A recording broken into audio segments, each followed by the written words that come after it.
ಅವ್ರದ್ದು ಕಿಶನ್ ಚಂದ್ರ ಅವ್ರ ಪ್ರಾಡಕ್ಟ್ ಅನ್ನ ಅದನ್ನ ಮಲ್ಟಿಪ್ಲೈ ಮಾಡ್ಕೊಂಡು ಅದನ್ನ ಹಾಕಿದೀವಿ. 200 ಲೀಟರ್ ಗೋಕೃಪಾಮೃತ ಹಾಕಿದೀವಿ, 200 ಲೀಟರ್ ಟ್ರೈಕೋಡರ್ಮ, 200 ಲೀಟರ್ ಸುಡೋಮೋನಾಸ್. ಅಂದ್ರೆ ಯಥೇಚ್ಛವಾಗಿ ಎಷ್ಟು ಸಾರಿ ಬೇಕಾದ್ರೆ ಹಾಕ್ಬೋದು. ಈ ಎಲೆಗಳನ್ನು ಕೂಡ ತುಂಬಾ ಸೆಲೆಕ್ಟೆಡ್ ಆಗಿ ನಾವು ಎತ್ಕೊಂಡಿದೀವಿ. ಎಕ್ಕದೆಲೆ, ಹೊಂಗೆ ಎಲೆ, ಬೇವಿನ ಎಲೆ, ಲಕ್ಕಿ ಎಲೆ, ಈ ತರದನ್ನೆಲ್ಲ ನಾವು ಒಣಗಿಸಿ ಅದಾದ್ಮೇಲೆ ಇಲ್ಲಿಗೆ ಲೇಯರ್ ಬೈ ಲೇಯರ್ ಫಿಲ್ ಮಾಡಿದ್ದೀವಿ. ಫಿಶ್ ತುಂಬಾ ಸ್ಮೆಲ್ ಅಂತ ಹೇಳ್ತಾರೆ ನೋಡಿ. ಇದು ಓಪನ್ ಮಾಡಿದ್ರು ಕೂಡ ಒಂದು ಚೂರು ಸ್ಮೆಲ್ ಇಲ್ಲ. ಇಲ್ಲಿ ನೋಡಿ, ಒಳ್ಳೆ ಫರ್ಮೆಂಟೇಷನ್ ಆಗ್ತಾ ಇದೆ. ಮತ್ತೆ ಜೊತೆಗೆ ಒಳ್ಳೆ ಗಮ್ ಅಂತ ಇದೆ, ಜೇನುತುಪ್ಪ ತರ. ಕೆಜಿ ಬಿಲ್ಪತ್ರೆ ತಗೊಂಡ್ರೆ 10 ಕೆಜಿ ಸಾವಯವ ಬೆಲ್ಲ. ಆ ಬಿಲ್ಪತ್ರೆನ ಜಸ್ಟ್ ಕಾಯಲ್ಲಿ ಇದು ಕಲ್ಲಲ್ಲಿ ಚೆಚ್ಬಿಟ್ಟು ಇದು ಮಾಡಿದ್ರೆ ಇಲ್ಲಿ ನೋಡಿ, ಇಲ್ಲಿ ಜ್ಯೂಸ್ ಬರ್ತದೆ. ಈ ತರ ಈ ಜ್ಯೂಸ್ ಬರುತ್ತೆ. ಎಲ್ಲಾ ಡ್ರಮ್ಮಲ್ಲೂ ನೋಡಿದ್ರೆ ನೀವು ಇದೊಂದು ಚಿತ್ರ ನೋಡ್ಬೋದು. ಇದು ನಮ್ ಜಮೀನ್ದು ಮ್ಯಾಪ್. ಇದನ್ನ 10 ಲೇಔಟ್ ಆಗಿ ಮಾಡ್ಕೊಂಡಿದೀವಿ. ಈ 10 ಲೇಔಟ್ ಅಲ್ಲಿ ಏನಂತಂದ್ರೆ ಯಾವ್ದಾವ್ದಕ್ಕೆ ಕೊಡ್ತೀವಿ ಅವತ್ತು ಅಲ್ಲಿಗೆ ಒಂದೊಂದು ಸ್ಟಿಕ್ಕರ್ ಹಾಕೊಳ್ತೀವಿ, ಡೇಟ್ ಬರ್ತದೆ. ನಮಸ್ಕಾರ ಎಲ್ಲರಿಗೂ. ನನ್ನ ಹೆಸರು ಲೋಕೇಶ್ ಅಂತ, ಕಿಳಲಿಪುರ ಗ್ರಾಮ, ಚಾಮರಾಜನಗರ ತಾಲೂಕು, ಚಾಮರಾಜನಗರ ಜಿಲ್ಲೆ. ಇಲ್ಲಿ ನಾವು ಸಾವಯವದಲ್ಲಿ 3.25 ಎಕರೆ ಜಮೀನ್. 3.25 ಎಕರೆ ಇದೆ ಸರ್? 3 ಎಕರೆ 13 ಗುಂಟೆ. ಯಾವ ತರ ಭೂಮಿ ಸರ್ ನಿಮ್ದು? ಇದು ಕೆಂಪು ಮಣ್ಣಿದೆ, pH ಲೆವೆಲ್ 7.5 ಇದೆ. ಇದರಲ್ಲಿ ನಾವು ಆರ್ಗ್ಯಾನಿಕ್ ಅಗ್ರಿಕಲ್ಚರ್ ಮಾಡ್ತಾ ಇದ್ದೀವಿ. ಆರ್ಗ್ಯಾನಿಕ್ ಅಲ್ಲೇ ಬೆಳಿತೀವಿ. ಆರ್ಗ್ಯಾನಿಕ್ ಅಲ್ಲೇ. ಸರ್, ಸಾಮಾನ್ಯವಾಗಿ ಯಾವುದೇ ಕೃಷಿ ಮಾಡ್ಬೇಕಂದ್ರೂ ಕೆಮಿಕಲ್ ಫಾರ್ಮಿಂಗ್ ಮಾಡ್ಬೇಕಾದ್ರೆ ಏನು ಟೆನ್ಷನ್ ಇರೋದಿಲ್ಲ. ಅಂಗಡಿಗೆ ಹೋಗೋದು, ತರೋದು, ಹಾಕೋದು. ಸಾವಯವ ಕೃಷಿ ಮಾಡ್ಬೇಕಾದ್ರೆ ಅದಕ್ಕೆ ಆದಂಥ ಕೆಲವೊಂದು ಔಷಧಿಗಳನ್ನು ತಯಾರು ಮಾಡಬೇಕು. ಅದಕ್ಕೆ ಆಗಿ ಹಸುಗಳನ್ನು ಸಾಕಾಣಿಕೆ ಮಾಡಬೇಕು. ಅದರಿಂದ ಬರೋ ಉತ್ಪನ್ನಗಳಿಂದ ಹಲವಾರು ಥರದ ಔಷಧಿಗಳನ್ನು ಮಾಡ್ಕೊಳ್ಬೇಕಾಗುತ್ತೆ. ಅದಕ್ಕೋಸ್ಕರ ಏನೇನು ತಯಾರಿ ಮಾಡ್ಕೊಂಡಿದ್ದೀರಿ, ಹಸು ಯಾವುದಿದೆ, ಒಂದೊಂದಾಗೆ ತೋರಿಸ್ತಾ ಹೋಗಿ ಸರ್. ಖಂಡಿತ ಸರ್, ಬನ್ನಿ ತೋರಿಸ್ತೇನೆ ಸರ್. ಇವಳ ಹೆಸರು ಗೌರಿ ಅಂತಂತ. ಈಗ 1.5 ವರ್ಷ ಇವಳಿಗೆ. ಇದೊಂದು ಹಸುನಲ್ಲಿ ನಾವು ಇಡೀ ಜಮೀನಿಗೆ ಅಂದರೆ 3.25 ಎಕರೆಗೆ ಬೇಕಾದಂಥ ಜೀವಾಮೃತಕ್ಕೆ ಸಾಕಾಗುವಷ್ಟು ಸಗಣಿ ಬರ್ತದೆ, ಮತ್ತು ಗಂಜಳ ಬರ್ತದೆ. ಒಂದೇ ಹಸುವಿನಿಂದ 3.25 ಎಕರೆಗೆ ಸಾಕಾಗ್ತದೆ. ಸಾಕಾಗಿ ಉಳಿದಿರೋದನ್ನ ನೋಡಿ, ನಾವು ದ್ರವ ರೂಪದ ಜೀವಾಮೃತ ಮಾಡಿ ಉಳಿದಿರೋದನ್ನ ನಾವು ಘನ ರೂಪದ ಜೀವಾಮೃತಕ್ಕೆ ಅಂತ ಇಟ್ಕೊಂಡಿದ್ದೀವಿ. ಇದು ಉಳಿದಿರೋ ಘನಜೀವಾಮೃತಕ್ಕೆ ಘನಜೀವಾಮೃತ ಮಾಡೋದಕ್ಕೆ ಇಷ್ಟನ್ನು ಇಟ್ಕೊಂಡಿದ್ದೀವಿ. ಜೊತೆಗೆ ಇನ್ ಕೇಸ್ ನಮಗೆ ಶಾರ್ಟೇಜ್ ಆಯ್ತು ಅಂತಂದ್ರೆ ಸ್ವಲ್ಪ ಈ ವರ್ಷಕ್ಕೆ ನಾವು ಹೊರಗಡೆ ಪ್ರೊಕ್ಯೂರ್ ಮಾಡ್ಕೊಂಡಿದ್ದೀವಿ. ಗೊಬ್ಬರ ಪರ್ಚೇಸ್ ಮಾಡಿದ್ದೀವಿ. ಅದನ್ನು ಸ್ವಲ್ಪ ಆದಷ್ಟು ನಾಟಿ ಹಸು ಇರೋಂಥವ್ರ ಹತ್ರನೇ ಪರ್ಚೇಸ್ ಮಾಡಿ ಅದನ್ನ ಎನ್ರಿಚ್ ಮಾಡಿ ಇಟ್ಕೊಂಡಿದ್ದೀವಿ. ಎನ್ರಿಚ್ ಅಂದ್ರೆ ಯಾವ ತರ ಮಾಡಿದ್ರಿ? ಟ್ರೈಕೋಡರ್ಮ, ಸುಡೋಮೋನಾಸ್ ಮತ್ತೆ ಸ್ವಲ್ಪ ಗೋಕೃಪಾಮೃತ ಕೊಟ್ಕೊಂಡು ಎನ್ರಿಚ್ ಮಾಡ್ಕೊಂಡಿದ್ದೀವಿ. ಇಲ್ಲಿ ಸಣ್ಣ ಸಣ್ಣ ಮೈಕ್ರೋ ಸ್ಪ್ರಿಂಕ್ಲರ್ಸ್ ನೋಡ್ಬೋದು ನೀವು. ಹೌದು ಸರ್. ಇದು ಕರೆಂಟ್ ಬಂದಾಗ ಇದನ್ನ ಆನ್ ಮಾಡಿ ತೇವಾಂಶ ಮೇಂಟೈನ್ ಮಾಡ್ಕೊಳ್ತೀವಿ. ಇದೀಗ ಒಂದು 15 ದಿನ ಆಗಿದೆ. ಸೊ ಇನ್ನೂ ಕೂಡ ಇದಾಗಬೇಕಿದು, ಕಳಿಬೇಕಿದು. So by end of April ನಮ್ಗೆ ಆಗುತ್ತೆ. ಸೊ ಮೇ ತಿಂಗಳಿಗೆ ನಾವು ಗೊಬ್ಬರ ಕೊಡೋದಕ್ಕೆ ರೆಡಿ. ಈಗ ಎಷ್ಟು ಗೊಬ್ಬರ ಇದೆ ಇದಕ್ಕೆ? ಯಾವ ಪ್ರಮಾಣದಲ್ಲಿ ಟ್ರೈಕೋಡರ್ಮ ಮತ್ತೆ ಗೋಕೃಪಾಮೃತ ಇವನ್ನೆಲ್ಲ ಹಾಕಿದ್ರೆ ಸರ್? ನಾವು ಟ್ರೈಕೋಡರ್ಮ ಮತ್ತೆ ಸುಡೋಮೋನಾಸ್ನ ನಾವೀಗ ಹೋಟೆಲ್ಗೆ ಹೋದಾಗ ಏನ್ ಮಾಡ್ತೀವಿ, 1 ಪ್ಲೇಟ್ ಗೋಬಿ ಕೊಡಿ, ಅದ್ರ ರೇಟ್ ಮೇಲೆ ಪರ್ಚೇಸ್ ಮಾಡ್ತೀವಿ. ಈಗ ಹೆಂಗಂದ್ರೆ ನಾವು ಮನೆ ಊಟ ಇದು, ನಾವೇ ಟ್ರೈಕೋಡರ್ಮ ಸುಡೋಮೋನಾಸ್ ಮಾಡ್ಕೊಳ್ಳೋದ್ರಿಂದ ನಾವು ಅದನ್ನ ಅಳತೆ ಮಾಡ್ಕೊಂಡು ಹಾಕೋದಿಲ್ಲ. ಈಗಾಗಲೇ 200 ಲೀಟರ್ ನಾವೇ ಎನ್ರಿಚ್ ಮಾಡ್ಕೊಂಡಿರುವಂತ ಟ್ರೈಕೋಡರ್ಮ ಮತ್ತೆ ಸುಡೋಮೋನಾಸ್. ಅಂದ್ರೆ ಈ ಕಿಶನ್ ಚಂದ್ರ ಅವ್ರ ಪ್ರಾಡಕ್ಟ್ ಅನ್ನ ಅದನ್ನ ಮಲ್ಟಿಪ್ಲೈ ಮಾಡ್ಕೊಂಡು ಅದನ್ನ ಹಾಕಿದೀವಿ. 200 ಲೀಟರ್ ಗೋಕೃಪಾಮೃತ ಹಾಕಿದೀವಿ, 200 ಲೀಟರ್ ಟ್ರೈಕೋಡರ್ಮ, 200 ಲೀಟರ್ ಸುಡೋಮೋನಾಸ್. ಅಂದ್ರೆ ಯಥೇಚ್ಛವಾಗಿ ಎಷ್ಟು ಸಾರಿ ಬೇಕಾದ್ರೆ ಹಾಕ್ಬೋದು. ಕೆಮಿಕಲ್ ಹಾಕ್ಬೇಕು ಅಂತಂದಾಗ ನಾವು ಯೋಚನೆ ಮಾಡ್ಬೇಕು, ಅಯ್ಯೋ ಸುಟ್ಟೋಗ್ತದೆ, ಬೇರೆ ಎಫೆಕ್ಟ್ ಆಗ್ತದೆ ಅಂತಂದ. ಇದು ನ್ಯಾಚುರಲ್ ಆಗಿರೋದ್ರಿಂದ ನಾವು ಎಷ್ಟು ಕೊಟ್ಟರು ಕೂಡ ಅದು ತಗೊಳ್ತದೆ. ಡೈಲಿ 1 ಟೈಮ್ ನೀರು ಕೊಡ್ತೀರೇನು ಸರ್? ಇಲ್ಲ, ಡೈಲಿ ಏನ್ ಬೇಕಾಗಿಲ್ಲ. ಇದಕ್ಕೆ ಮಾಯಿಶ್ಚರ್ ನೋಡ್ಕೊಂಡು ಕೊಟ್ಕೊಂಡ್ರೆ ಸಾಕು. ಸೂಪರ್. ತೇವಾಂಶ ನೋಡ್ಕೊಂಡು ಕೊಟ್ಕೊಂಡ್ರೆ ಸಾಕು. 3 ತಿಂಗಳೊಳಗೆ ನಿಮ್ಗೆ ಬಂಗಾರ ತಯಾರಾಗ್ತದೆ. ಹೌದು, ತುಂಬಾ ಚೆನ್ನಾಗಾಗ್ತದೆ. ಮತ್ತೆ ಇದರಿಂದ ಇದೊಂದು ನೋಡಿ, ಈ ಹಲಸಿನ ಮರ ನಮ್ಗೆ ಕಲ್ಪವೃಕ್ಷ. ಈಗ ಬರೀ ತೆಂಗಿನ ಮರ ಅಷ್ಟೇ ಅಲ್ಲ, ಇಲ್ಲಿ ನೋಡಿ ಬುಡದಿಂದ ಕೊನೆವರೆಗೆ ಎಷ್ಟೊಂದು ಬಿಟ್ಟಿದೆ. ಸೂಪರ್. ಈ ಮರ ನಮಗೆ ಬರೀ ಹಣ್ಣು ಕಾಯಿ ಕೊಡೋದ್ರ ಜೊತೆಗೆ ಹಲವಾರು ಪಶು ಪಕ್ಷಿಗಳಿಗೆ ವಾಸಸ್ಥಾನವಾಗಿರ್ತದೆ, ಆಹಾರವಾಗಿರ್ತದೆ. ಜೊತೆಗೆ ನಮಗೆ ಯಥೇಚ್ಛವಾದಂಥ ಕಾಂಪೋಸ್ಟ್ನ ಇದು ಕೂಡ ಕೊಡುತ್ತೆ. ನೋಡಿ, ಇಲ್ಲಿ ಬಿದ್ದಂಥ ಹಲಸಿನ ಎಲೆಗಳನ್ನ ಕೂಡ ನಾವು ವೇಸ್ಟ್ ಮಾಡೋದಿಲ್ಲ. ಇಲ್ಲೊಂದು ಕಾಂಪೋಸ್ಟ್ ಬಿನ್ ಮಾಡ್ಕೊಂಡಿದ್ದೀವಿ. ಇದನ್ನ ನಾವು ತುಂಬಿಟ್ಕೊಳ್ತೀವಿ. ಇದನ್ನ ತುಂಬಿಟ್ಕೊಂಡು ಇಲ್ಲಿ ವರ್ಮಿ ಕಂಪೋಸ್ಟ್ ಬ್ಯಾಗ್ಗಳು ಮಾಡ್ಕೊಂಡಿದ್ದೀವಿ. ಬ್ಯಾಗ್ಗಳಲ್ಲಿ ಇಲ್ಲಿ ಒಂದು ಪದರ ಎಲೆ, ಒಂದು ಪದರ ಇದನ್ನ ಗೊಬ್ಬರನ ಹಾಕಿ ಇಲ್ಲಿಗೆ ಹುಳಗಳು ಬಿಟ್ಟಿದ್ದೀವಿ. ಎರೆಹುಳ ಬಿಟ್ಟಿದ್ದೀರಾ? ಎರೆಹುಳ ಬಿಟ್ಟಿದ್ದೀವಿ. ಇಲ್ಲಿ ನೋಡಿ. Super sir. ಓಹೋ ಹೋ ಹೋ, ಹುಳನೂ ಡೆವಲಪ್ ಆಗಿದ್ದಾವೆ. ಹುಳನೂ ತುಂಬ ಡೆವಲಪ್ ಆಗಿದೆ, ಚೆನ್ನಾಗಾಗಿದೆ. ಗೊಬ್ಬರನೂ ರೆಡಿ. ಮತ್ತೆ ನಿಮಗೆ ಎರೆಹುಳದ್ದು ಒಂದು ಸೆನ್ಸಿಟಿವಿಟಿ ಗೊತ್ತಿರ್ಬೋದು, ಇಷ್ಟು ಸದ್ದಾದ್ರೂ ಕೂಡ ಅವು ಕೆಳಗಡೆ ಕೊಟ್ಟೋಗ್ತವೆ. ಹೌದು ಹೌದು. ಸೊ ಹಂಗಾಗಿ ಸಿಗೋದಿಲ್ಲ. ಇಲ್ಲಿ ಒಂದು 3 ಬ್ಯಾಗ್ ಇದನ್ನ ಮಾಡ್ಕೊಂಡಿದ್ದೀವಿ, ವರ್ಮಿ ಬ್ಯಾಗ್ಸ್ ಮಾಡಿದ್ದೀವಿ. ಇದು ಟೋಟಲ್ 12 ಬ್ಯಾಗ್ ಮಾಡಬೇಕು ಅಂತ ಇಲ್ಲಿ ಸ್ವಲ್ಪ ಈ ಜಾಗ ಇರಲಿಲ್ಲ, ಇದೆಲ್ಲ ಈಗ ಕ್ಲಿಯರ್ ಮಾಡಿಸ್ಕೊಳ್ತಾ ಇದ್ದೀವಿ. ಸರ್ ಇದಕ್ಕೂ ನೀರಿನ ಜೊತೆ OWDC ಗೋಕೃಪ ಅಮೃತ ಕೊಡ್ತಾರೆ ಸರ್? ಇದುವರೆಗೆ ಕೊಟ್ಟಿಲ್ಲ, ಈಗ ಲಾಸ್ಟ್ ವೀಕ್ ಅಷ್ಟೇ ಎಲ್ಲಕ್ಕೂ ಫಿಲ್ ಮಾಡಿರೋದು. ಈ ಇನ್ಮೇಲೆ ಕೊಡಬೇಕು. ಕೊಟ್ಟಷ್ಟು ಇನ್ನೂ ಇಂಪ್ರೂವ್ಮೆಂಟ್ ಚೆನ್ನಾಗಿ ತುಂಬ ಎನ್ರಿಚ್ ಆಗಿ ಆಗುತ್ತೆ. ಹೌದು. Super sir. ಸರ್ ಇದೊಂದು BRC ಯೂನಿಟ್ ನಮ್ದು, ಬಯೋ ರಿಸೋರ್ಸ್ ಸೆಂಟರ್. ಆದ್ರೆ ಇದಕ್ಕೆ ಯಾವುದೇ ನಾವು ಸರ್ಕಾರದ ಅನುದಾನಗಳನ್ನ ಯಾವುದು ತಗೊಂಡಿಲ್ಲ. ಇದನ್ನ ನಾವು ಫಸ್ಟ್ ಇದೊಂದು ಗ್ಯಾರೇಜ್ ಅನ್ನ ಒಂದು ವ್ಯಾಲ್ಯೂ ಅಡಿಷನ್ ಫ್ಯೂಚರ್ ಅಲ್ಲಿ ಮಾಡಿದ್ರೆ ಇರ್ಲಿ ಅಂತ ಹೇಳ್ಬಿಟ್ಟು ಮಾಡಿದ್ವಿ. ಜೊತೆ ಕಾರ್ ನಿಲ್ಸ್ಕೊಳಕ್ಕೆಲ್ಲ ಆಗುತ್ತೆ ಅಂತಂತ. ಮಳೆ ಬಂದಾಗ ಹಸುಗೆ ಸದ್ಯಕ್ಕೆ ಈಗ ಹಸು ಕಟ್ಟಾಕ್ತಾ ಇದೀವಿ. ಇಲ್ಲಿ ಹಸುಗೆ ಒಂದಷ್ಟು ಹುಲ್ಲು ಹಾಕೊಂಡಿದೀವಿ. ಜೊತೆಗೆ ಅಲ್ಲಿ ಕಲೆಕ್ಟ್ ಆದಂತ ಎರೆಜಲನ ಇಲ್ಲಿ ಸ್ಟೋರ್ ಮಾಡಿ ಇಟ್ಕೊಳ್ತಾ ಇದೀವಿ. ಎರೆಜಲ ಸ್ಟೋರೇಜ್. ಎರೆಜಲ ಸ್ಟೋರೇಜ್ ಇದೆ. Super sir. ಇಲ್ಲಿ ಬಂದರೆ ಎರೆಜಲದ್ದು 3 ಡ್ರಮ್ ಇದೆ. ಈ ಎರೆಜಲ ಈಗ ರೆಗ್ಯುಲರ್ ಅವರು ಮಾಡ್ತಾರಲ್ಲ, ಜಸ್ಟ್ ಕಂಪೋಸ್ಟ್ ತುಂಬಿ ಅದಕ್ಕೆ ಹುಳ ಬಿಟ್ಟು ಅದಕ್ಕೆ ನೀರು ಹಾಕಿ ಎರೆಜಲ ಮಾಡೋ ಥರ ನಾವು ಮಾಡಿಲ್ಲ. ಈ ಎಲೆಗಳನ್ನು ಕೂಡ ತುಂಬ ಸೆಲೆಕ್ಟೆಡ್ ಆಗಿ ನಾವು ಎತ್ಕೊಂಡಿದ್ದೀವಿ. ಎಕ್ಕದೆಲೆ, ಹೊಂಗೆ ಎಲೆ, ಬೇವಿನ ಎಲೆ, ಲಕ್ಕಿ ಎಲೆ, ಈ ಥರದನ್ನೆಲ್ಲ ನಾವು ಒಣಗಿಸಿ ಅದಾದ್ಮೇಲೆ ಇಲ್ಲಿಗೆ ಲೇಯರ್ ಬೈ ಲೇಯರ್ ಫಿಲ್ ಮಾಡಿದ್ದೀವಿ. ಇದಕ್ಕೆ ಇಲ್ಲಿ 3 ಲೀಟರ್ದು ಒಂದು ಮಡಕೆ ಕಟ್ಟಿದ್ದೀವಿ. ಮಡಕೆಗೆ ಒಂದು ದಾರ ಕಟ್ಟಿ ಇಲ್ಲಿಂದ ಡ್ರಾಪ್ ಬೈ ಡ್ರಾಪ್ ನೀರು ಅಂದ್ರೆ ಪರ್ ಡೇ 3 ಲೀಟರ್ ಹೋಗೋ ತರ ಮಾಡಿದ್ರಿ? ಪರ್ ಡೇ 3 ಲೀಟರ್ ಹೋಗೋ ತರ ಮಾಡಿದ್ದೀವಿ. ಪರ್ ಡೇ 3 ಲೀಟರ್ ಹೋದ್ರೆ ಎಷ್ಟು ಔಟ್ಪುಟ್ ಕೂಡ 3 ಲೀಟರ್ ಸಿಗುತ್ತೆ. 3 ಲೀಟರ್ ಔಟ್ಪುಟ್ ಕೂಡ 3 ಲೀಟರ್ ಸಿಗುತ್ತೆ. ಇದು 3 ಡ್ರಮ್ ಇರೋದ್ರಿಂದ ನಮ್ಮ ಇಡೀ ಜಮೀನ್ಗೆ ಇದು ಸಾಕಾಗಿ ಉಳ್ಕೊಳ್ಳುತ್ತೆ. ಸರ್, ಎರೆಜಲನ ಫಿಲ್ಟರ್ ಮಾಡ್ಕೊಳ್ಳಕ್ಕೆ ಯಾವ ತರ ಮಾಡಿದ್ರಿ? ಕೆಳಗಡೆ ಏನ್ ಹಾಕಿದ್ರಿ, ಅದ್ರ ಮೇಲೆ ಏನ್ ಹಾಕಿದ್ರಿ? ಸ್ವಲ್ಪ ವಿವರ ಆಗಿ ಹೇಳ್ರಿ. ಖಂಡಿತ.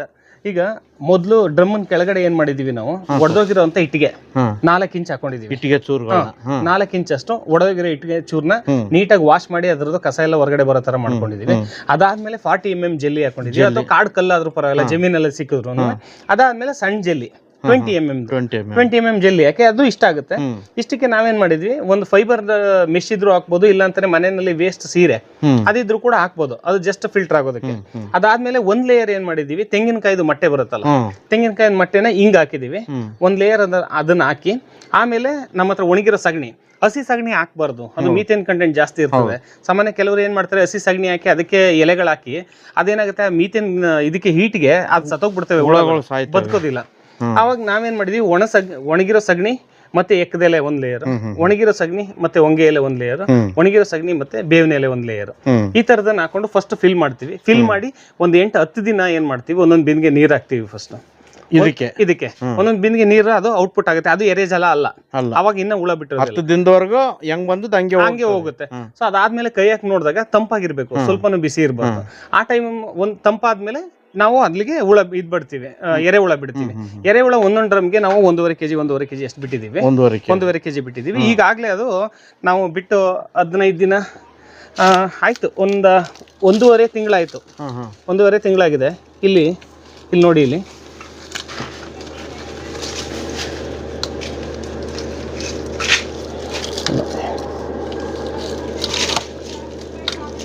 ತೇವಾಂಶ ಜಾಸ್ತಿ ಇದ್ರೆ ಕೆಳಗೆ ಹೋಗಿರ್ತಾರೆ. ಇಲ್ಲ ಇಲ್ಲಿ ಇಲ್ಲಿ ನೋಡಿ. ಇದು ಚೀಲ ಹಾಕಿದೀವಲ್ಲ, ಚೀಲನು ಕೂಡ ತಿಂದ್ಬಿಟ್ಟಿದೆ. ಗೋಣಿ ಚೀಲ ಹಾಕಿದ್ವಿ, ಅದನ್ನು ಕೂಡ ತಿಂದಿದೆ. ಸೊ ಏನಕ್ಕೆ ಅಂತಂದ್ರೆ ಅಲ್ಲಿ ಪಪ್ಪಾಯ ಮತ್ತೆ ಇದನ್ನೆಲ್ಲ ಹಾಕಿದ್ವಿ ನಾವು, ಅದಕ್ಕೆ. ಇಲ್ಲಿ ಸೂಪರ್ ಸರ್. ತುಂಬಾ ಇದೆ ಆಕ್ಚುಲಿ. ಮೇಲೆ ನೀವು ಇಲ್ಲಿ ನೋಡಿದ್ರೆ ಗೊತ್ತಾಗುತ್ತೆ. ಇಲ್ಲಿ ಸಗಣಿ ಜೊತೆಗೆ ಎಲೆಗಳನ್ನ ಮಿಕ್ಸ್ ಮಾಡ್ತೀರ? ಅಲ್ಲಿ ಒಣ ಎಲೆ ಇದೆಯಲ್ಲ, ನಮ್ದು ಹಲಸಿನ ಮರದ ತೋರ್ಸದ್ನಲ್ಲ, ಅದು ಮತ್ತೆ ಎಕ್ಕದೆಲೆ, ಆ ತರದೆಲ್ಲ ಹಾಕಿದೀವಿ. ಸೊ ಇದು 9 ಲೀಟರ್ ಔಟ್ಪುಟ್ ಆಗುತ್ತೆ ಪ್ರತಿದಿನ. 3 ಲೀಟರ್ 1 ಡ್ರಮ್, 3 ಲೀಟರ್. ಸೊ ಒಂದು ತಿಂಗಳಲ್ಲಿ ನಮಗೆ ಒಂದು 90 ಲೀಟರ್ಸ್ 1 ಡ್ರಮ್ ಇಂದ ಸಿಗ್ತದೆ. ಇದನ್ನೆಲ್ಲ 1 ಡ್ರಮ್ ಅಲ್ಲಿ ಕಲೆಕ್ಟ್ ಮಾಡಿದ್ದೀವಿ. ಇದನ್ನೆಲ್ಲ 1 ಡ್ರಮ್ ಅಲ್ಲಿ ಕಲೆಕ್ಟ್ ಮಾಡ್ಕೊಂಡಿದೀವಿ. ಜೊತೆಗೆ ಫಿಶ್ ಅಮೈನೋ ಮಾಡಿದೀವಿ. ಫಿಶ್ ಅಮೈನೋ ಆಸಿಡ್ ಮಾಡಿದ್ದೀವಿ. ಫಿಶ್ ಅಮೈನೋ ಮಾಡಿದ್ದೀವಿ. ಹ್ಮ್ ಹ್ಮ್. ಇಲ್ಲಿದೆ ಫಿಶ್ ಅಮೈನೋ ಇದೆ. ಓಹೋ ಹೋ. ಫಿಶ್ ಅಮೈನೋ ಆಸಿಡ್ ಮಾಡಿದ್ದೀವಿ. ಇದನ್ನ ಯಾವ ತರ ಮಾಡಿದ್ರಿ ಸರ್? ಯಾವ ರೇಷಿಯೋದಲ್ಲಿ? ಇದು ಈಕ್ವಲ್ ರೇಷಿಯೋ. ಒಂದು 10 kg ಹಸಿ ಮೀನು, ಅದರಲ್ಲಿ ಯಾವುದೇ ಕಸ ಗಿಸ ಏನೋ ತೆಗಿಬಾರ್ದು, ಅದನ್ನ ಹಂಗೆ ಕಟ್ ಮಾಡಿ ಅದು ಹಾಕಿ 10 kg ಬೆಲ್ಲ ಹಾಕಿರೋದು. ಬೆಲ್ಲ ಹಾಕಿರಿ. ಅದು ಸಾಮಾನ್ಯ ಫಿಶ್ ತುಂಬಾ ಸ್ಮೆಲ್ ಅಂತ ಹೇಳ್ತಾರೆ ನೋಡಿ. ಇದು ಓಪನ್ ಮಾಡಿದ್ರು ಕೂಡ ಒಂದು ಚೂರು ಸ್ಮೆಲ್ ಇಲ್ಲ. ಇಲ್ಲಿ ನೋಡಿ, ಒಳ್ಳೆ ಫರ್ಮೆಂಟೇಷನ್ ಆಗ್ತಾ ಇದೆ. ಮತ್ತೆ ಜೊತೆಗೆ ಒಳ್ಳೆ ಗಮ್ ಅಂತ ಇದೆ, ಜೇನುತುಪ್ಪ ತರ ಇದೆ. ಎಷ್ಟು ಕೆಜಿ ಮೀನಿಗೆ? 10 kg ಮೀನಿಗೆ 10 kg ಸಾವಯವ ಬೆಲ್ಲ ಹಾಕಿ ಈಗಾಗಲೇ 1.5 ತಿಂಗಳಾಯ್ತು. ಇನ್ನು 1.5-2 ತಿಂಗಳಾದ್ರೆ ಒಳ್ಳೆ ಜೇನುತುಪ್ಪ ತರ ತುಂಬಾ ಚೆನ್ನಾಗಿ ರೆಡಿ ಇರ್ತದೆ. ಅದನ್ನ 1 ಲೀಟರ್ಗೆ 10 ml ಅಷ್ಟು ಫಿಶ್ ಅಮೈನೋ ಅದನ್ನ ಹಾಕೊಂಡು ಗಿಡಗಳಿಗೆ ಫಾಲಿಯರ್ ಸ್ಪ್ರೇ ಕೊಟ್ರೆ ಒಳ್ಳೆ ಗ್ರೋತ್ ಪ್ರಮೋಟರ್ ಆಗಿ ವರ್ಕ್ ಆಗ್ತದೆ. ಮತ್ತೆ ಇದು ಹುಳಿ ಮಜ್ಜಿಗೆ. ಇಲ್ಲಿಗೆ ಒಂದು ಮಜ್ಜಿಗೆ ಕಲೆಕ್ಟ್ ಮಾಡಿರೋದು. ಹುಳಿ ಮಜ್ಜಿಗೆಗೆ ತಾಮ್ರದ್ದು ಚೊಂಬು ಹಾಕಿಟ್ಟಿದ್ದೀವಿ. ಹುಳಿ ಮಜ್ಜಿಗೆ ಎಷ್ಟು ಹಳೇದಾಗ್ತದೆ ಅಷ್ಟು ಕೂಡ ಒಳ್ಳೇದು.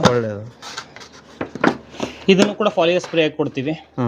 ಇದು ಯಾವ ಪ್ರಮಾಣದಲ್ಲಿ ಕೊಡ್ತೀರಿ ಸರ್ ಹುಳಿ ಮಜ್ಜಿಗೆ? ಇದು ಹುಳಿ ಮಜ್ಜಿಗೆ 5 ml per ಲೀಟರ್ ಸಾಕು. ಇದು ನೆಲ್ಲಿಕಾಯಿ ರಸಾಯನ. ನೆಲ್ಲಿಕಾಯಿ ರಸಾಯನ. ನೆಲ್ಲಿಕಾಯಿ ರಸಾಯನ. ಎಷ್ಟೋ ಜನ ಈಗ ಮೊನ್ನೆ ಯಾರೋ ರೈತರು ಹೇಳ್ತಾ ಇದ್ರು, ನಮ್ಮಲ್ಲಿ ಸರ್ 3 ಕ್ವಿಂಟಲ್ ನೆಲ್ಲಿಕಾಯಿ ಬರ್ತದೆ, ಎಲ್ಲಾನು ಬರೀ ಅಕ್ಕಪಕ್ಕದವ್ರು ಕಿತ್ಕೊಂಡು ಹೋಗ್ತಾರೆ, ಮತ್ತೆ ದನಕಾಯಿ ಅವರೆಲ್ಲ ವೇಸ್ಟ್ ಮಾಡ್ತಾರೆ ಅಂತ. ಯಾವ ತರ ಮಾಡ್ತೀರಿ ಸರ್ ನೆಲ್ಲಿಕಾಯಿ? ಸರ್ ನೆಲ್ಲಿಕಾಯಿ 1 kg ನೆಲ್ಲಿಕಾಯಿಗೆ ನಾವು ಎಡದ ಮೇಲೆ ಎಷ್ಟು ಪ್ರಮಾಣ ಬರ್ತದೆ ಅದು ಬೀಜ ಹೋದ್ಮೇಲೆ ಅಷ್ಟೇ ಪ್ರಮಾಣದ ಬೆಲ್ಲ ತಗೊಂಡು ಅದನ್ನ ರುಬ್ಬಿ ಅದರಲ್ಲಿ ನೀರು ತಗೊಂಡು ಅದಕ್ಕೆ ಬೆಲ್ಲ ಹಾಕಿಡ್ತೀವಿ. ಯಾವಾಗ ಬೇಕಾದ್ರೂ ಕೂಡ ಅದನ್ನ 10 ml per ಲೀಟರ್ ತರ ಯೂಸ್ ಮಾಡ್ಬೋದು ಸರ್. ಪ್ರಯೋಜನ ಸರ್ ಫಾಲಿಯರ್ ಸ್ಪ್ರೇ ಸರ್ ಇದು ಬೆಟ್ಟದ ನೆಲ್ಲಿಕಾಯಿ ಬಂದು ರಿಚ್ ಇನ್ ನ್ಯೂಟ್ರಿಷನ್ಸ್. ಅದು ಎಲ್ಲಾ ತರದ ನ್ಯೂಟ್ರಿಷನ್ಸ್ ಇರ್ತದೆ. ನಮ್ಮ ಹ್ಯೂಮನ್ ಬಾಡಿಗಾಗ್ಲಿ ಗಿಡಗಳಿಗಾಗ್ಲಿ ಒಳ್ಳೆ ಗ್ರೋತ್ ಪ್ರಮೋಟರ್ ಆಗುತ್ತೆ. ಮತ್ತೆ ಅದನ್ನ ಸ್ಪ್ರೇ ಮಾಡೋದ್ರಿಂದ ನಮಗೆ ಬಾಳೆಕಾಯಿಗಳಾಗ್ಲಿ ಅಥವಾ ಯಾವುದೇ ಹಣ್ಣುಗಳಾಗ್ಲಿ ತುಂಬಾ ಒಳಗ್ ಬರ್ತದೆ, ಶೈನಿಂಗ್ ಬರ್ತದೆ, ತುಂಬಾ ಚೆನ್ನಾಗಿ ಮೈಕ್ರೋನ್ಯೂಟ್ರಿಯೆಂಟ್ ಇರೋದ್ರಿಂದ ತುಂಬಾ ಚೆನ್ನಾಗಿ ಬರ್ತದೆ. ಇದು ಸರ್ ಇದು ದಶಪರ್ಣಿ ಕಷಾಯ. ದಶಪರ್ಣಿ ಇದನ್ನ ಯಾವ ತರ ಮಾಡಿರಿ ಹೇಳ್ತೀರಾ? ದಶಪರ್ಣಿ ಕಷಾಯಕ್ಕೆ ನಾವು ರೋಜದೆಲೆ, ಬೇವಿನೆಲೆ, ಎಕ್ಕದೆಲೆ, ಅಂಬು ಅಂತೀವಿ ನಾವು, ಅದು ಮತ್ತೆ ಲಕ್ಕಿ ಸೊಪ್ಪು, ಮತ್ತೆ ಇದು ಕಾಂಗ್ರೆಸ್ ಗಿಡ, ಆ ಥರದ್ದು ಒಂದು 15 ಥರದ ಸೊಪ್ಪುಗಳನ್ನು ತಂದು, ಬಿದಿರೆಲೆ ಒಂದು 15 ಥರದ ಸೊಪ್ಪುಗಳನ್ನು ತಂದು ಅದನ್ನು ಚೆನ್ನಾಗಿ ನೀರಲ್ಲಿ ಕುದಿಸಿ, ಆ ನೀರಿನ ಜೊತೆಗೆ ಇದು ಗಂಜಳ ಮಿಕ್ಸ್ ಮಾಡಿ ಇಟ್ಕೊಂಡಿದ್ವಿ. ಈಗ ನಾವು ರೆಡಿ ಟು ಸ್ಪ್ರೇ. ಇದು ಆ್ಯಕ್ಚುಲಿ ಹಂಗೆ ಇಟ್ಕೊಂಡ್ರೆ ಒಳ್ಳೇದು. ಗಂಜಲ ಮಿಕ್ಸ್ ಮಾಡಿ ಇಟ್ಕೊಂಡಿದ್ವಿ, ಸ್ಪ್ರೇ ಮಾಡೋ ಅವಶ್ಯಕತೆ ಇರೋದ್ರಿಂದ. ಅದನ್ನು ಸ್ಪ್ರೇ ಮಾಡಿದ್ರೆ ನಮಗೆ ಕೀಟಾಣುಗಳು ಸ್ವಲ್ಪ ಕಡಿಮೆ. ಜೊತೆಗೆ ಬೆಳವಣಿಗೆನೂ ಚೆನ್ನಾಗಾಗುತ್ತೆ. ಇದು ಬಿಲ್ವ ರಸಾಯನ. ಬಿಲ್ಪತ್ರೆಕಾಯಿಯಿಂದ ಮಾಡಿರೋದು. ಈಕ್ವಲ್ ಅಮೌಂಟ್ ಅದು ಕೂಡ 10 kg ಇದನ್ನ ತಗೊಂಡ್ರೆ 10 kg ಬಿಲ್ಪತ್ರೆ ತಗೊಂಡ್ರೆ 10 kg ಸಾವಯವ ಬೆಲ್ಲ. ಆ ಬಿಲ್ಪತ್ರೆನ ಜಸ್ಟ್ ಕಾಯಲ್ಲಿ ಇದು ಕಲ್ಲಲ್ಲಿ ಚೆಚ್ಬಿಟ್ಟು ಇದು ಮಾಡಿದ್ರೆ ಇಲ್ಲಿ ನೋಡಿ, ಇಲ್ಲಿ ಜ್ಯೂಸ್ ಬರ್ತದೆ. ಈ ಥರ ಈ ಜ್ಯೂಸ್ ಬರುತ್ತೆ. ಇದು ಒಂದು 2-3 ತಿಂಗಳಾದ್ಮೇಲೆ ಇನ್ನೂ ಕೂಡ ಜಾಸ್ತಿ ಆಗುತ್ತೆ. ಈಗಾಗಲೇ ಜಸ್ಟ್ ಇಟ್ಟು ಒಂದು 15 ದಿನ ಆಗಿದೆ. ಇದನ್ನ ಪರ್ ಲೀಟರ್ನ ಒಂದು 20 to 40 ml ಅಷ್ಟು ಹಾಕೊಂಡು ಸ್ಪ್ರೇ ಮಾಡಿದ್ರೆ ಒಳ್ಳೆ ಪೊಟ್ಯಾಶ್ ಇರ್ತದೆ. ಇದನ್ನ ಡ್ರೆಂಚ್ ಆಗು ಕೂಡ ಕೊಡ್ಬೋದು, ಫಾಲಿಯರ್ ಸ್ಪ್ರೇ ಕೂಡ ಕೊಡ್ಬೋದು. ಮತ್ತೆ ಇಲ್ಲಿ ನೋಡಿ ಎಗಮೈನೋ ಮಾಡಿದೀವಿ. ಎಗಮೈನೋ ಆಸಿಡ್ ಆಕ್ಚುಲಿ ಇದ್ರ ಗುರುಗಳು ನಮ್ಮ ರಂಗು ಕಸ್ತೂರಿ ಮುಡುಗು ಅವರೇನೆ.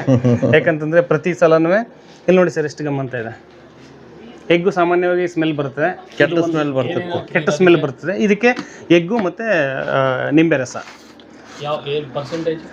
ನಾವು ಒಂದು 10 ನಿಂಬೆ ಅಂದರೆ ಒಂದು 200 ml ನಿಂಬೆ ಜ್ಯೂಸ್ಗೆ ಒಂದು 3 ಎಗ್ ಹಾಕಿದ್ದೀವಿ.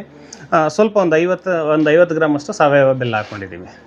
ಅದು ಮತ್ತು ಇದು ನಮ್ಮಲ್ಲಿ ಮನೆಗಳಲ್ಲಿ ಉಳಿಯೋ ಅನ್ನದಿಂದ ಒಂದು ಫರ್ಮೆಂಟೆಡ್ ರೈಸ್ದು ಜ್ಯೂಸ್ ಮಾಡಿ ಇಟ್ಕೊಂಡಿದ್ದೀವಿ. ಇಲ್ಲಿ ನೋಡಿ, ಇದು ಫರ್ಮೆಂಟೆಡ್ ರೈಸ್ ಜ್ಯೂಸ್. ಇದು ನಮಗೆ ಹ್ಯೂಮಿಕ್ ಆಸಿಡ್ ತರ ವರ್ಕ್ ಆಗ್ತದೆ. ಇದು ನೋಡಿ, ಅನ್ನ ಒಂದಿನ ಇಟ್ಟರೆ 2ನೇ ದಿನ ನಾವು ಅದ್ರ ಸ್ಮೆಲ್ ನೋಡೋಕ್ಕಾಗೋದಿಲ್ಲ. ಬಟ್ ಇದು ನೋಡಿ ಎಷ್ಟು ಗಮ್ಮಂತ ಇದೆ. ಇದು ಆಲ್ಮೋಸ್ಟ್ ಇಟ್ಟು 3 ತಿಂಗಳ ಮೇಲಾಯ್ತು. ಇದನ್ನ ಯಾವ ತರ ಮಾಡೋದು ಸರ್? ಇದು ಅದೇ ಅನ್ನ ನಮ್ಮ ಮನೆಯಲ್ಲಿ ಉಳಿಯುತ್ತಲ್ಲ, ಅದಕ್ಕೆ ಅದೇ ಪ್ರಮಾಣದ ಬೆಲ್ಲ ಹಾಕಿ ಇಟ್ಕೊಂಡ್ರೆ ಸಾಕು. ಒಳ್ಳೆ ಫರ್ಮೆಂಟ್, ಅದೇನು ಅಳ್ಳಾಡ್ಸಂಗೆಲ್ಲ ಏನಿಲ್ಲ, ಅದನ್ನ ಜಸ್ಟ್ ಹಾಕಿ ಬಿಟ್ಬಿಟ್ರೆ ಪಾಡ್ಗದ್ ರೆಡಿ ಆಗ್ತದೆ. ಈಗಾಗಲೇ ಇದು 1.5 ತಿಂಗಳಾಗಿದೆ ಹಾಕಿಟ್ಟು, ಅದು ಯಾವ ಒಂದು 8 days ಆದ್ಮೇಲೆ ಯಾವಾಗ ಬೇಕಾದ್ರೂ ಯೂಸ್ ಮಾಡೋದು. ಕಿವುಚ್ಬಿಟ್ಟು ಅದನ್ನ ಫಾಲಿಯರ್ ಸ್ಪ್ರೇ ಆಗಿ ಕೊಡ್ಬೋದು, ಅಥವಾ ಡ್ರೆಂಚಿಂಗಲ್ಲೂ ಕೂಡ ಕೊಡ್ಬೋದು. ಅದರಿಂದ ಏನು ಪ್ರಯೋಜನ ಇದೆ ಸರ್? ಆದ್ರೆ ಅದು ಹ್ಯೂಮಿಕ್ ಆಸಿಡ್ ತರ ಇದು ವರ್ಕ್ ಆಗ್ತದೆ. ಹ್ಯೂಮಿಕ್ ಆಸಿಡ್ ತರ ವರ್ಕ್ ಆಗ್ತದೆ. ಅದ್ ಬಿಟ್ಟು ಬಯೋ ಎಂಜೈಮ್ಸ್ ಒಂದಷ್ಟು ಮಾಡ್ಕೊಂಡಿದೀವಿ. ಇದು ಗೋಕೃಪಾಮೃತ. ಗೋಕೃಪಾಮೃತ ಫಸ್ಟ್ 1 ಲೀಟರ್ ಕಲ್ಚರ್ ತಗೊಂಡು 2 ಲೀಟರ್ ಹುಳಿ ಬರ್ದೇ ಇರುವಂತ ಫ್ರೆಶ್ ಮಜ್ಜಿಗೆ, ಅದು ಮತ್ತೆ 200 ಲೀಟರ್ ನೀರಿಗೆ 1 kg ಜಾಗರಿ ಹಾಕಿ ಅದನ್ನ ಮಲ್ಟಿಪ್ಲೈ ಮಾಡ್ಕೊಳ್ತೀವಿ. ಗೋಕೃಪಾಮೃತ ಕಲ್ಚರ್ ಎಲ್ಲಿಂದ ತಂದಿದ್ದೀರಿ ಸರ್? ಕಲ್ಚರ್ ನಮ್ಮ ಫ್ರೆಂಡ್ ಜಮೀನಲ್ಲಿ ಇತ್ತು, ಅಲ್ಲಿಂದ ತಗೊಂಡ್ ಬಂದ್ವಿ. ಇದು ಈಕೋ ಫಂಗಿ. ನಮಗೆ ಈ ಟ್ರಿಪ್ಸ್ ಅಂಡ್ ಮೈಟ್ಸ್ ತರ ಕೆಲವು ಸಮಸ್ಯೆಗಳಾದಾಗ ಅದಕ್ಕೆ ಅಂತ ಕೊಟ್ಕೊಳ್ತೀವಿ. ಫಂಗಿ ಯಾವ ತರ ರೆಡಿ ಮಾಡೋದು ಹೇಳ್ತೀರಾ ಸರ್? ಈಕೋ ಫಂಗಿ ನಮ್ಮ ಕಿಶನ್ ಚಂದ್ರ ಅವ್ರದ್ದೊಂದು ಪ್ಯಾಕೆಟ್ ಬರ್ತದೆ. ಆ ಈಕೋ ಫಂಗಿ ಒಂದು ಅರ್ಧ kg ಅಷ್ಟು ಪೊಟ್ಯಾಟೋನ ಇದು ಮಾಡಿ ಬೇಯಿಸಿ 2 kg ಬೆಲ್ಲ ಮತ್ತು ಈಕೋ ಫಂಗಿ 1 ಪ್ಯಾಕೆಟ್ ಮತ್ತು 100 ಲೀಟರ್ ಫಸ್ಟ್ ನೀರು ಹಾಕೋಬೇಕು. ಆ 100 ಲೀಟರ್ ಕಲ್ಚರ್ ರೆಡಿ ಆದಮೇಲೆ ಇನ್ನೊಂದು 100 ಲೀಟರ್ ಹಾಕೊಂಡು 200 ಲೀಟರ್ನ ನಾವು ರೆಡಿ ಇಟ್ಕೋಬೋದು, ಯಾವಾಗ ಬೇಕಾದ್ರೂ ಯೂಸ್ ಮಾಡ್ಕೋಬೋದು. ಮತ್ತೆ ಬೇಕಾದಾಗ 20 ಲೀಟರ್ಗೆ ಕರೆಕ್ಟಾಗಿ ನಾವು ಅಳತೆ ಮಾಡಿ ಇಲ್ಲೊಂದು ನಲ್ಲಿ ಕೊಟ್ಕೊಂಡಿದ್ದೀವಿ. ಇದಷ್ಟೇ ಖಾಲಿ ಆಗುತ್ತೆ, ಇನ್ನು 20 ಲೀಟರ್ ಉಳ್ಕೊಳ್ಳುತ್ತೆ. ಅದಕ್ಕೆ ಮತ್ತೆ ನೀರು ಫಿಲ್ ಮಾಡಿ ಮತ್ತೆ 2 kg ಬೆಲ್ಲ ಹಾಕಿದ್ರೆ ಮತ್ತೆ ರೆಡಿ ಆಗ್ತದೆ. Super sir. ಇದು ವ್ಯಾಮ್ ಕೂಡ ಹಾಗೇನೆ. ವ್ಯಾಮ್ ಕೂಡ ನಾವು ಕಿಶನ್ ಚಂದ್ರ ಅವ್ರ ಪ್ರಾಡಕ್ಟ್ ಯೂಸ್ ಮಾಡ್ತಾ ಇರೋದು. ಇದು ಕೂಡ 250 ಲೀಟರ್ ಯಾವಾಗಲೂ ರೆಡಿ ಇರುತ್ತೆ ನಮ್ಮ. ಇದಕ್ಕೆ OWDC ಸೇರಿಸಬೇಕು. OWDC ಕೊಡ್ಬೇಕಾದ್ರೆ ಸೇರಿಸ್ಕೋಬೇಕು. ಮತ್ತೆ ಇಲ್ಲಿ ಎಲ್ಲಾ ಡ್ರಮ್ಮಲ್ಲೂ ನೋಡಿದ್ರೆ ನೀವು ಇದೊಂದು ಚಿತ್ರ ನೋಡ್ಬೋದು. ಇದು ನಮ್ಮ ಜಮೀನ್ದು ಮ್ಯಾಪ್. ಇದನ್ನ 10 ಲೇಔಟ್ ಆಗಿ ಮಾಡ್ಕೊಂಡಿದೀವಿ. ಈ 10 ಲೇಔಟ್ ಅಲ್ಲಿ ಏನಂತಂದ್ರೆ ಯಾವ್ದಾವ್ದಕ್ಕೆ ಕೊಡ್ತೀವಿ ಅವತ್ತು ಅಲ್ಲಿಗೆ ಒಂದೊಂದು ಸ್ಟಿಕ್ಕರ್ ಹಾಕೊಳ್ತೀವಿ, ಇಲ್ಲಿಗೆ ಡೇಟ್ ಬರ್ದ್ಬಿಟ್ಟು. ಸೊ ಅವಾಗ ನಮ್ಗೆ ಜ್ಞಾಪಕ ಆಗುತ್ತೆ ನೆಕ್ಸ್ಟ್ ಯಾವ್ದಕ್ ಕೊಡ್ಬೇಕು, ಯಾವ್ದು ಕೊಟ್ಟಿದೀವಿ ಅಂತ ಅನ್ನೋ ತರ. ಮತ್ತೆ ಇದು NPK, ಬಯೋ NPK. ಇದು ಬಯೋ NPK ಕೂಡ 2 kg ಬೆಲ್ಲ ಮತ್ತೆ ನಮ್ಮ ಕಿಶನ್ ಚಂದ್ರ ಅವ್ರದ್ದು ಕಲ್ಚರ್, ಅದನ್ನ ಹಾಕಿ ರೆಡಿ ಮಾಡ್ಕೊಳ್ತೀವಿ. ಅದು ಮಲ್ಟಿಪ್ಲೈ ಮಾಡಬಹುದು. ಇದನ್ನು ಕೂಡ 220 ಲೀಟರ್ ಇಟ್ಕೊಂಡ್ರೆ ಅದನ್ನ ಮತ್ತೆ 250 ಲೀಟರ್ನ ನಾವು ಮಲ್ಟಿಪ್ಲೈ ಮಾಡ್ಕೋಬಹುದು. ಇದು NWDC ಮತ್ತೆ ಟ್ರೈಕೋ OWDC. ಇದೆಲ್ಲ ಸೇಮ್ ಕಿಶನ್ ಚಂದ್ರ ಅವ್ರ ಪ್ರಾಡಕ್ಟ್ಸ್ ನಾವು ಮಲ್ಟಿಪ್ಲೈ ಮಾಡ್ಕೊಂಡು ಯೂಸ್ ಮಾಡ್ತೀವಿ. ಇದರಿಂದ ಒಂದು ಅನುಕೂಲ ಏನಪ್ಪಾ ಅಂತಂದ್ರೆ ಪದೇ ನಾವು ಹೊರಗಡೆಯಿಂದ ಗೊಬ್ಬರ ತಂದು ಹಾಕೋದು ತಪ್ಪುತ್ತೆ, ಮತ್ತೆ ಸಾವಯವವಾಗಿ ನಮ್ಮಲ್ಲೇ ಮಾಡ್ಕೋಬಹುದು. ಸರ್, ಯಾವ ಪ್ರಮಾಣದಲ್ಲಿ ಕೊಡ್ತಾ ಇದ್ರಿ? OWDC ಆಗ್ಲಿ, NPK ಆಗ್ಲಿ, ಈ ವ್ಯಾಮ್ ಆಗ್ಲಿ, ಯಾವ ಪ್ರಮಾಣದಲ್ಲಿ ಕೊಡ್ತಾ ಇದ್ರಿ ಸರ್? ನಾವೇನ್ ಮಾಡ್ತೀವಿ, ಫಸ್ಟ್ ಮೋಟರ್ ಆನ್ ಮಾಡಿದಾಗ 1 ಗಂಟೆಗೆ 12,400 ಲೀಟರ್ ನೀರು ಹೋಗುತ್ತೆ. 2 ಇಂಚು ನೀರು ಬಂದ್ರೆ, ಪೂರ್ತಿ ಬಂದ್ರೆ ಟೋಟಲ್ ಲ್ಯಾಂಡ್ಗೆ, ಫ್ಲಾಟ್ಗೆ ಅದು ಎಷ್ಟು ಲ್ಯಾಂಡ್ಗಾದ್ರೂ ಆಗ್ಬೋದು. 1 ಲೀಟರ್ 2 ಇಂಚ್ ನೀರನ್ನ 1 ಲೀಟರ್ ಕಂಟಿನ್ಯೂಸ್ ಆಗಿ ಏರ್ಸೋದ್ರಿಂದ ನಮಗೆ 12,400 ಲೀಟರ್ ಬರ್ತದೆ. ಈ 12,400 ಲೀಟರ್ ಅಲ್ಲಿ ಪ್ರೆಷರ್ ಮೇಲೆ ನಾವು ಡಿಪೆಂಡ್ ಮಾಡ್ಕೊಂಡು 1 ಪ್ಲಾಟ್ ಅಥವಾ 2 ಪ್ಲಾಟ್ ಕೊತ್ಕೊಳ್ತೀವಿ. 1 ಎಕರೆಗೆ ಅಲ್ಲಿಗೆ ನಾವು 100 ಲೀಟರ್ ತರ ಕೊಟ್ಕೊಳ್ತೀವಿ. 1 ಎಕರೆಗೆ 100 ಲೀಟರ್ ಒಂದು ಟೈಮ್ಗೆ. 200 ಲೀಟರ್ ಕೊಟ್ರು ಏನ್ 400 ಲೀಟರ್ ವರೆಗೆ ಕೊಟ್ರು ಏನ್ ತೊಂದರೆ ಇಲ್ಲ, ಏನ್ ಸಮಸ್ಯೆ ಇಲ್ಲ ಕಿಶನ್ ಚಂದ್ರ ಅವ್ರ. ಆದ್ರೆ ನಾವೇನ್ ಮಾಡ್ತಾ ಇದೀವಿ, ಒಟ್ಟಿಗೆ ಉಯ್ಯೋದ್ರ ಬದಲು ಅದನ್ನ ಒಂದು 15 ಡೇಸ್, ಒಂದ್ ತಿಂಗಳು ಆ ಇಂಟರ್ವೆಲ್ ಅಲ್ಲಿ ಕಂಟಿನ್ಯೂಸ್ ಆಗಿ ಕೊಟ್ಕೊಂಡು ಹೋಗ್ತೀವಿ ಸರ್. ಯಾಕಂದ್ರೆ ನಾವು ಇಲ್ಲೇ ಮಾಡ್ಕೊಳ್ಳೋದ್ರಿಂದ ಎಷ್ಟು ಕೊಟ್ರು ಏನೋ ಅದ್ರದ್ದು ಅಭ್ಯಂತರ ಏನ್ ಬರಲ್ಲ, ಖರ್ಚೇನ್ ಬರಲ್ಲ ಸರ್. ವಿಶೇಷವಾಗಿ ಈ ರೀತಿ ಕಲ್ಚರ್ಗಳನ್ನ ಮಾಡ್ಕೊಂಡ್ಮೇಲೆ ಇದಕ್ಕೆ ಪ್ರತಿದಿನ ತಿರುಗಿಸೋ ವ್ಯವಸ್ಥೆ ಇರ್ತದೆ. ಅದನ್ನ ತಿರುಗಿಸಿದಷ್ಟು ಜೀವಾಣುಗಳು ಅಭಿವೃದ್ಧಿ ಆಗ್ತದೆ. ಆ ತರ ತಿರ್ಸ್ಕೋಕೆ ಪ್ರತಿಯೊಂದು ಡ್ರಮ್ ಅನ್ನು ಪ್ರತಿದಿನ ಬಂದು ದಿನಕ್ಕೆ 2 ಸತಿ 3 ಸತಿ ತಿರ್ಸ್ಬೇಕಂದ್ರೆ ಅದೇ ಒಂದು ದೊಡ್ಡ ಕೆಲಸ ಆಗ್ಬಿಡುತ್ತೆ. ಅದಕ್ಕೆ ಪರ್ಯಾಯವಾಗಿ ಏನ್ ವ್ಯವಸ್ಥೆ ಮಾಡ್ಕೊಂಡು? ಪರ್ಯಾಯವಾಗಿ ಏನ್ ವ್ಯವಸ್ಥೆ ಮಾಡಿದೀವಿ ಅಂದ್ರೆ, ನಾವು ಇಲ್ಲಿ ವಾಟರ್ ಫಿಲ್ ಮಾಡೋಕ್ಕೂ ಕೂಡ ನಾವು ಆಟೋಮೇಟ್ ಮಾಡಿ ಇಟ್ಟಿದೀವಿ. ಓಕೆ, ಇಲ್ಲಿ ಆ ಕಡೆಯಿಂದ ನಲ್ಲಿ ಇಲ್ಲಿದೆ. ಹಾ ಸರ್. ಈ ನಲ್ಲಿಗೆ ನೋಡಿ, ಇದಕ್ಕೆ ಔಟ್ಪುಟ್ ಹಾಕೊಂಡು ಅಲ್ಲಿ 6 ಮೈಕ್ರೋ ಟ್ಯಾಪ್ಸ್ಗಳನ್ನ ಹಾಕೊಂಡಿದೀವಿ. ಈ ಮೈಕ್ರೋ ಟ್ಯಾಪ್ಸ್ಗಳಲ್ಲಿ ಪ್ರತಿಯೊಂದು ಕೂಡ ಸಪರೇಟ್ ಇದು ಮಾಡ್ಕೊಂಡಿದೀವಿ. ಇದೆಲ್ಲ ನಮ್ಗೆ ಒಂದು 3/4 ಗಂಟೆನಲ್ಲಿ ಎಲ್ಲ ತುಂಬುತ್ತೆ. ಒಂದು 20% ಓಪನ್ ಮಾಡಿಟ್ರೆ, 15 to 20% ಓಪನ್ ಮಾಡಿಟ್ರೆ, ಒಂದ್ಸಲ ಫಿಲ್ ಆದಾಗ ಅಲ್ಲಿ ಆಫ್ ಮಾಡ್ಕೊಂಡ್ರೆ ಸಾಕು. ಯಾವ ಕಲ್ಚರ್ ರೆಡಿ ಆಗುತ್ತೆ. ಈಗ ನೀವು ತಿರುಗಿಸೋದಕ್ಕೆ ಕೇಳಿದ್ರಿ, ತಿರುಗಿಸೋ ಉದ್ದೇಶ ಏನಂತಂದ್ರೆ ಆಕ್ಸಿಜನ್ ಸಪ್ಲೈ ಆಗಲಿ ಅಂತ. ಆಕ್ಸಿಜನ್ ಸಪ್ಲೈ ಆಗೋದಕ್ಕೆ ಈಗ ಬೆಳಿಗ್ಗೆ ಸಂಜೆ ನಾವು ತಿರುಗಿಸ್ಬೇಕು. ಅದ್ರ ಬದಲು ನಾವೇನ್ ಮಾಡಿದೀವಿ, ಈ ಅಕ್ವೇರಿಯಂದು ಏರ್ ಪಂಪ್ ಬರುತ್ತೆ, ಹೌದು, ಅದೊಂದು ತುಂಬಾ ಕಡಿಮೆ, ಅದು ಒಂದು 180 ರೂಪಾಯಿ ಅಷ್ಟು ಇದೆ ಅಷ್ಟೇ ಒಂದಕ್ಕೆ. ಅದನ್ನ ಹಾಕ್ಬಿಟ್ಟು ಒಂದು ಟೈಮರ್ ಸೆಟ್ ಮಾಡಿದ್ವಿ. ಅದು ಈಗ ಕರೆಂಟ್ ಇಲ್ಲ ತೋರಿಸೋದಕ್ಕೆ, ಟೈಮರ್ ಸೆಟ್ ಮಾಡಿದೀವಿ. ಆ ಟೈಮರಲ್ಲಿ ಏನು ಮಾಡಿದೀವಿ, 2 ನಿಮಿಷ ಅದು ಆಕ್ಸಿಜನ್ ಸಪ್ಲೈ ಆಗಬೇಕು ಆ ಥರ ಮಾಡಿದ್ದೀವಿ. ಆ 2 ನಿಮಿಷ ಪ್ರತಿ 3 ಗಂಟೆಗೆ. ಕರೆಂಟ್ ನಮ್ಮಲ್ಲಿ 7 ಗಂಟೆ ಟೈಮ್ ಇರ್ತದೆ. ಸೊ ಆ 7 ಗಂಟೆ ಟೈಮಲ್ಲಿ 2 ಸಲ ರನ್ ಆಗ್ತದೆ, ಸಾಕು. ಅದು ಪ್ರತಿಯೊಂದು ಡ್ರಮ್ಗೂ ಒಂದೊಂದು ಮೋಟರ್ ಬಿಟ್ಕೊಂಡ್ರೆ ಅದು ಸಾಕು. ಮತ್ತೆ ಔಟ್ಪುಟ್ ಕೂಡ ಅಷ್ಟೇನೆ, ನಮ್ಮಲ್ಲಿ ಪ್ರತಿಯೊಂದು ಡ್ರಮ್ಗೂ ಸಪರೇಟ್ ವಾಲ್ಗಳು ಮಾಡ್ಕೊಂಡಿದೀವಿ. ಯಾವ್ದು ಬೇಕೋ ಅದನ್ನ ತಿರುಗಿಸ್ಕೊಂಡ್ರೆ ನಮಗೆ ಇಲ್ಲಿಂದ ಇಲ್ಲಿ ಕೆಳಗಡೆ ಕನೆಕ್ಷನ್ ಕೊಡ್ತೀರಾ? ಇಲ್ಲಿಂದ ಇಲ್ಲೊಂದು ಪೈಪ್ ಹಾಕೊಳ್ತೀವಿ. ಇಲ್ಲಿಂದ ಇಲ್ಲೊಂದು ಪೈಪ್ ಹಾಕೊಂಡು, ಅಂದ್ರೆ ನೀವು ಯಾವ ಡ್ರಮ್ಮಿನ ವಾಲ್ ಓಪನ್ ಮಾಡಿರ್ತೀರಿ ಆಟೋಮೆಟಿಕ್ ಆಗಿ ಇದ್ರಲ್ಲಿ ಬರ್ತದೆ. ಇದ್ರಲ್ಲಿ ಬಂದಿದ್ದನ್ನ ಇಲ್ಲಿ ನಾವೇನ್ ಮಾಡಿದೀವಿ, ಇಲ್ಲೊಂದು 200 ಲೀಟರ್ದು ಡ್ರಮ್ ಇಟ್ಕೊಂಡಿದೀವಿ. ನೋಡಿ,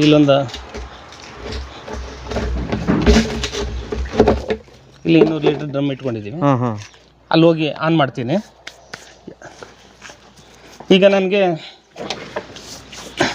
ಈಗ ನಾನು ಗೋಕೃಪಾಮೃತ ಆನ್ ಮಾಡ್ತಾ ಇದ್ದೀನಿ. ಗೋಕೃಪಾಮೃತ ಕೊಡ್ತೀನಿ ಅಂತಂದಾಗ ಇಲ್ಲಿಗೆ ಬರುತ್ತೆ,